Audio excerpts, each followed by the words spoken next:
गांव की सुबह की अपनी ही मिठास होती है। मिट्टी की महक, हल्की धूप की किरणें और बैलों की घंटियों की आवाज जैसे किसी पुराने गीत की धुन बन जाती है। ऐसे ही माहौल में रहती थी गौरी, एक सीधी सादी पर दिल से खूबसूरत लड़की। उसकी मुस्कान में वो सुकून था जो किसी थके हुए दिल को भी चैन दे दे। गौरी अपने पिता हरिराम की इकलौती बेटी थी। खेतों में काम करते करते उसके हाथ भले ही सख्त हो गए थे, मगर दिल अब भी कोमल था। वो हर सुबह तालाब के किनारे जाती, वही पेड़ के नीचे बैठकर गाना गुनगुनाती, वही जगह जहां किस्मत ने पहली बार उसे आरव से मिलाया था। आरव, शहर से आया एक युवक जो गांव में अपने दादा की पुरानी हवेली की मरम्मत के लिए आया था। पढ़ा लिखा, सलीकेदार और चेहरे पर एक रहस्यमय गहराई लिए हुए। वो किसी किताब का वो पन्ना लगता था जो अभी तक खुला नहीं था। पहली बार गौरी ने उसे देखा तो बस एक ही नज़र में रुक गई। आरव झील के किनारे बैठा था, स्केच बना रहा था और गौरी उस स्केच का हिस्सा बन गई। वो पल जैसे किसी जादू से लिखा गया हो। इतनी सुबह यहाँ क्या कर रही हो? आरव ने मुस्कुराकर पूछा। गौरी ने संकोच में कहा, बस ऐसे ही, ये मेरी जगह है। आरव ने अपनी नोटबुक उसकी तरफ बढ़ाई, उसमें वही झील थी, वही पेड़ और झील के पास एक लड़की की अधूरी आकृति।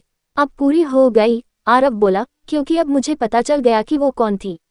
उस दिन के बाद आरव और गौरी की मुलाकातें रोज होने लगी।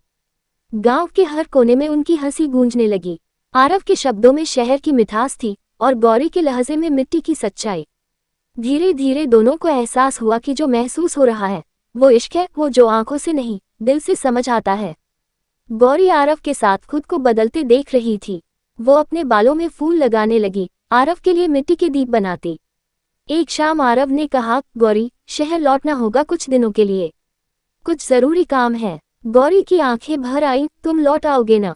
आरव ने उसका हाथ पकड़कर कहा, वादे निभाना सीखा है मैंने, झूठे सपने नहीं दिखाता।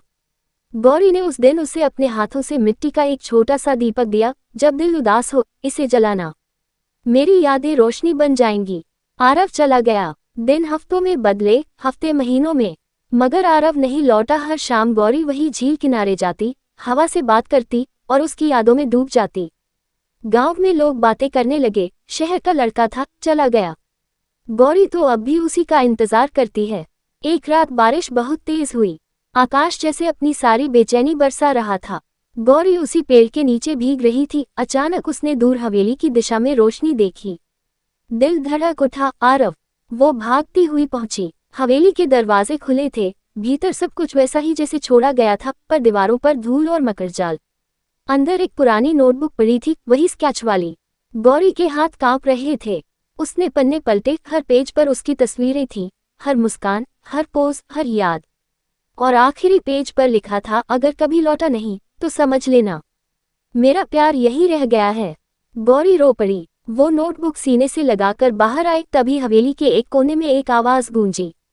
वो मुड़ी। दीवार के पीछे एक बूढ़ा आदमी खड़ा था, आरव का नौकर। उसने धीमे स्वर में कहा, बेटिया। आरव बाबू नहीं रहे। शहर लौटते वक्त रास्ते में था, लेकिन उसने मरने से पहले यही कहा था कि अगर गौरी आए तो उसे एक किताब दे देना। गौरी जैसे पत्थर बन गई, आंखों से आंसू बहने रहीं, मगर होठों पर एक हल्की मुस्कान थी। वो गया नहीं, वो मेरे भीतर गया।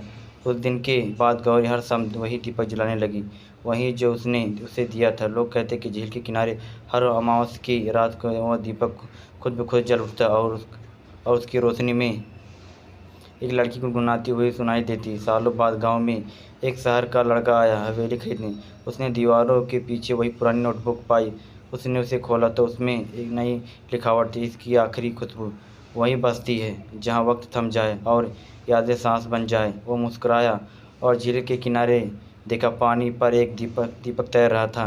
उसमें चारों ओर हवा में महक थी, मिट्टी और बारिश, इश्क की आखिरी खुशबू। मिट्टी, बारिश और इसकी आखिरी खुशबू।